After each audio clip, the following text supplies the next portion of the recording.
Brace yourself for the literal terror I'm about to share. I don't even know if this is the right place for a story like this, but I can't think of anywhere else to put it. I've told everyone, my family, my neighbors, my friends, even some random news outlets, but it's never enough. I don't know why, but I feel this strange, almost obsessive need to let as many people as possible know what's been happening to me. So here goes. It's November 2018 as I'm writing this, but the story goes way back.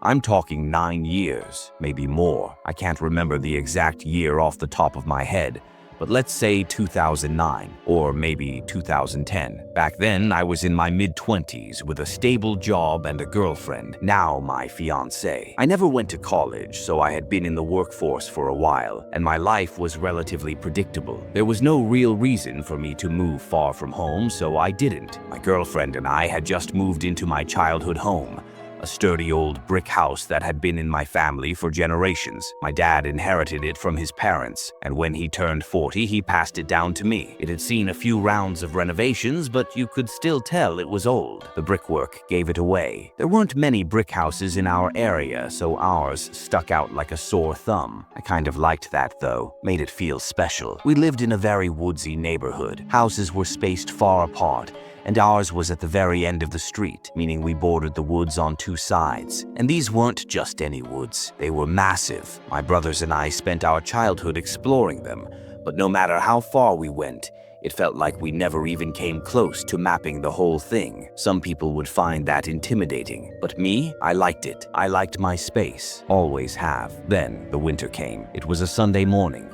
Early, maybe 8:30 a.m., the one day of the week I could sleep in. But, as usual, I had my routine. I was getting into my pickup to drive into town for coffee when I noticed something strange in the driveway. Footprints.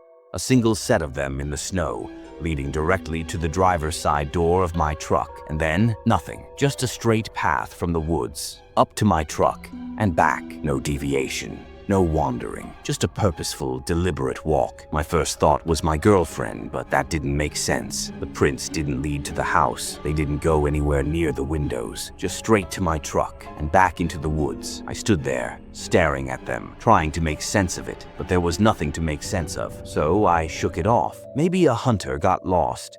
Maybe some dumb kid was playing a prank, I don't know. But the feeling that something was wrong, it never really went away. 2 winters passed. By then, I had mostly forgotten about it, until it happened again. This time, it was worse. I remember it so clearly because it was 2013. The year my Seahawks lost the Super Bowl to Tom Brady. That morning, I stepped outside to go to work and felt it immediately. Something was wrong. The driveway, the yard, the entire perimeter of the house.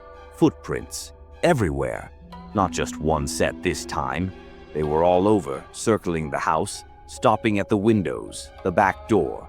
Like someone had spent the whole night walking around my home. I didn't panic. I don't scare easily, but my gut told me this wasn't normal. I didn't have time to investigate, so I texted my girlfriend, told her to stay inside, and went to work. But my mind was stuck on it all day. By the time I got home, she had been looking at the tracks, and she pointed something out that made my stomach drop. There were no shoe prints. They were barefoot in the middle of winter. I felt sick. We called my dad. He'd lived in this house for decades. He'd know if this was some local weirdo, a hunter, or some homeless guy wandering too deep into the woods. But he told me he had never seen anything like it. That night, I grabbed my rifle and decided to follow the tracks. I told my girlfriend I wouldn't go far, just far enough to see where they led. The woods were dense, endless. I could get lost if I wasn't careful, but I had to know. I followed the footprints for about 30 minutes, and then something changed.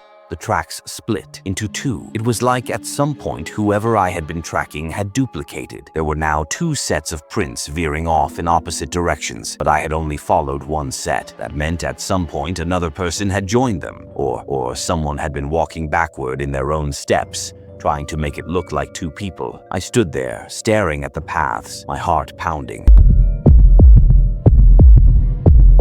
I wasn't scared before, but now I felt something creeping up my spine. The feeling you get when you know you're not alone, when you know something is watching you. I turned back fast. When I got home, I locked the doors. I told my girlfriend everything, and that night, for the first time, we called the cops. But, like I expected, there wasn't much they could do. No crime had been committed. There was no evidence of a break-in, no property damage, just footprints. That was years ago, and I wish I could say it ended there, but it didn't. The footprints came back every winter, sometimes just one set, sometimes two, sometimes more. They got bolder, lingering at the windows for longer, pressing closer to the doors. Last year, I even heard something scratching at the back door in the middle of the night. When I checked in the morning, the footprints were there, leading from the woods, but never leading away. I don't know who or what is out there, but I know one thing: they haven't stopped watching, and I don't think they ever will.